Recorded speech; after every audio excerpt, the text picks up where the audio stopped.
ओम श्री गणेशाय नमः। जय माता दी भक्तों, ओम नमः शिवाय। आइए सुनते हैं पोपाबाई की कहानी। एक पोपाबाई थी, वह भगवान विष्णु की भगत थी। वह शादी नहीं करना चाहती थी। उसके भाई भाभी उसकी इस बात से बहुत नाराज रहते थे। एक दिन पोपाबाई ने कहा कि तुम मेरी झोपड़ी नगर के बाहर बनवा दो, और गांव की औरतों से बोली कि तुम मेरे यहाँ अपने गाय और बछड़े चरने के लिए भेज दिया करो और बदले में मुझे भोजन दिया करो। ऐसा ही होने लगा।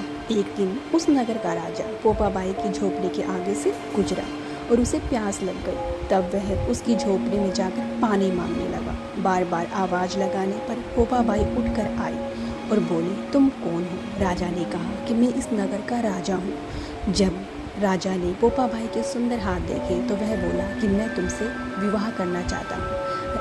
पोपाबाई बोली कि मैं पराई मर्द का मुंह तक नहीं देखती, तुम यहाँ से चले जाओ। राजा नहीं माना और पोपाबाई को जबरदस्ती उठाकर अपने साथ राज्य ले गया। उधर पोपाबाई ने राजा को श्राप दिया कि हे राजा, तेरा सारा राजपाट नष्ट हो जाएगा। जब पोपाबाई वहाँ पर पहुँची तो रानियों ने उसकी इस हालत को देखकर कहा कि राजन, तुम इसे वापस इसकी झोपड़ी में छोड़ाओ। राजा उसे छोड़ने के लिए जब वापस आने लगा तो रास्ते में पाप की नदी दिखाई दी। राजा उस पाप की नदी में डूब गया और पोपाबाई धर्मराज के यहाँ पहुँच गई। धर्मराज ने उसे प्रसन्न होकर स्वर्ग का राज्य दिया। कुछ समय पश्चात एक सेठ सेठानी की मृत्यु हुई। वह स्वर्ग सिधारे। स्वर्ग के दरवाजे बंद देखकर वो धर्मराज से प्रार्थना करने लगे। धर्मराज जी ने कहा कि यह मेरे हाथ में नहीं है, ये तो पोपाबाई के हाथ में है, क्योंकि इस द्वार पर तो पोपाबाई का राज है। तब सेठ सेठानी ने कहा कि हम पोपाबाई को नहीं जानते।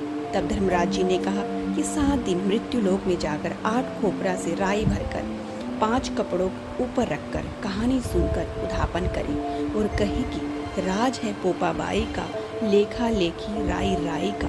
बोलो पोपाबाई की जय, बोलो भगवान विष्णु की जय।